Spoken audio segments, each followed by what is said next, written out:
আমি এখানে দেখাবো কিভাবে অটোক্যাড 2012 এ কোনো একটা ফাইলকে সংরক্ষণ করতে হয়।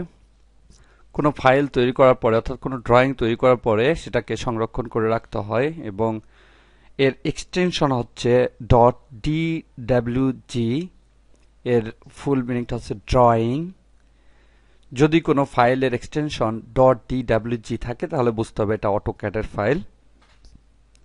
কোনো ফাইলকে সংরক্ষণ করার জন্য কুইক অ্যাক্সেস টুলবার থেকে সেভ আইকনটিতে ক্লিক করি এবং এখানে প্র্যাকটিস ফাইলস ফোল্ডার মধ্যে লেসন 2 নামে একটি ফোল্ডার রয়েছে, তার মধ্যে আমি এটাকে সেভ করব। এখানে নাম লিখে দেই ডিজাইন। আমি এটাকে ডিজাইন নামে সেভ করব। ডিজাইন লিখে সেভ।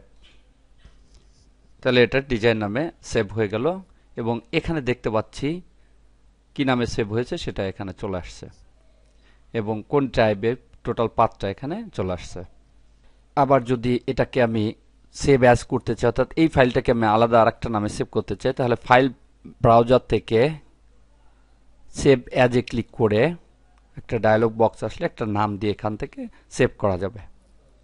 আবার যদি ফাইলটাকে আমি ক্লোজ করি, এটাকে এখান থেকে যদি ওপেন করতে চাই তাহলে ফাইল ব্রাউজারে গিয়ে ওপেনে ক্লিক করতে হবে। Drawing open.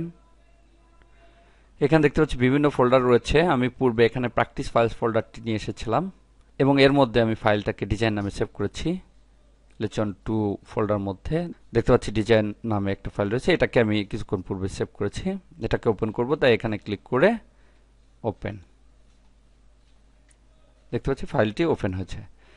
এভাবে কোনো একটা ফাইলকে অটোক্যাডে সংরক্ষণ করতে হয় এবং সেটাকে আবার পরে ওপেন করা যায়।